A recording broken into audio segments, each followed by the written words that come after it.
One of the most popular industries in the world right now lies within video games, interactive, easily accessible and consumable pieces of media providing thorough entertainment to people of all ages. Naturally, due to their popularity, hundreds upon thousands of people have piqued an interest in developing these virtual experiences themselves, but either don't have the right tools or have no clue where to start. If that's you, then you've come to the right place. This instructional guide will provide you with the steps necessary to begin creating your own fully functioning, high quality, industry standard virtual video games. First, get a proper computer to run the programs necessary. You pig, you utter piece of filth. What is wrong with you? Buy a proper PC. Next, you'll need to outline a proper plan for your game. For example, I'm developing a sequel to the phenomenal worldwide hit cow game, in which you play as a farmer that shoots cows emerging from the right side of the screen. So, to prepare for the beginning of development, I'll need to decide on the gameplay and mechanics, work out the atmosphere, theme and art style, design the layout of the menus and levels, stare into the void because death is imminent, plot a loose storyline and much more. Pre-planning like this is extremely important if you wish for your game to feel more polished and therefore garner higher success.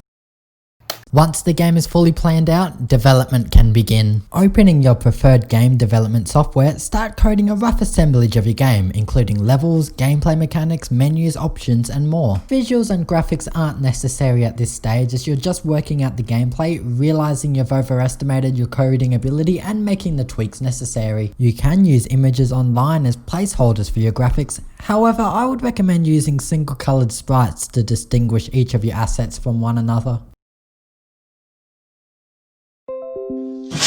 After you've gotten a new computer and are satisfied with the gameplay and design, you may begin working on the game's visuals. You can do this by creating your own assets from scratch, however I prefer just to use free images off of online. All your assets should retain a similar art style and fit the theme and atmosphere of the project. For example, in my game I have opted for a cartoony style and an outdoor farm environment. This stage is also a good time to make even more tweaks to your gameplay, such as introducing animations, lighting effects, discovering an error in your previous code that only now begins to reveal its ugly face, but your code is so convoluted at this point that it's hard to track down the roots of the problem, forcing you to revisit the previous early draft of the project. And now that a majority of your product is perfected, it's time to polish everything up. This includes bug fixing, branding such as a fancy logo. As you can see, I've decided to title my project Cow Game 2, The Desolation of Smog. And my favourite thing of all, a good opening cutscene that plays once players first boot up the game.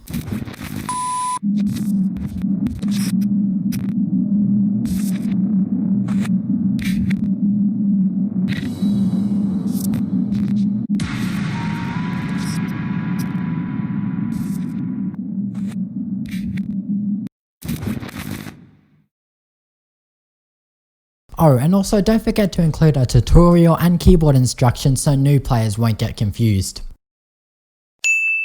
And now your project is complete. Congratulations! Let's take a look at Cow Game 2, The Desolation of Smog to see how the final product looks.